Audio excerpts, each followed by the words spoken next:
उभा कसा होता. मित्रांनो, आज 400 वर्षे पूर्ण झाली तरी या महाराष्ट्राच्या मातीला शिवरायांची गरज भासते. ही फार शोकांतिका करण्याची गोष्ट आहे ना. असं वाटतं भला पहाटे उठावं तर रायगडाचा पायऱ्या चढाव्या, या मनातून अंतःकरणातून राजाला साथ घालावी, म्हणावं, बोलावं, विचारावं की राजे राजे कशी पकडली एवढी मोठी बलाढ्य ढाल आणि तलवार. तुमचा हातचा मावळा साधा चहाचा कप हातात धरताना त्याचे हात लटलट कापतात. बघा बघा राजे, महाराष्ट्राची परिस्थिती काय झाली. राजे तुम्ही राज्य वेळे स्वराज्य वेळे होतात ना.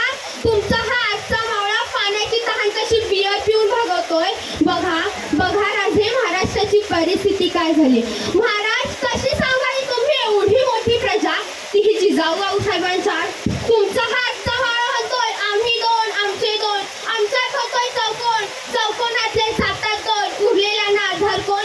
अशी कठीण परिस्थिती या महाराष्ट्राची झाली आहे. रायगडाच्या भिंतींना मध्याचा वास येतोय. तुमचा हा आजचा मावळा 31 डिसेंबरला कसा नशेत जिंकतोय. बघा बघा राजे, महाराष्ट्राची परिस्थिती काय झाली.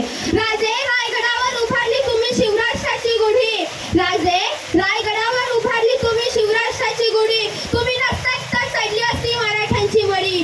तुम्हामुळे पाहतो आम्ही देवघरांचे कळस. राजे तुम्हामुळे पाहतो आम्ही देवघरांचे कळस. तुम्ही नसतात तर नसती दिसली अंगणातही तुळस. तुम्ही नसतात तर नसती दिसली अंगणातही तुळस.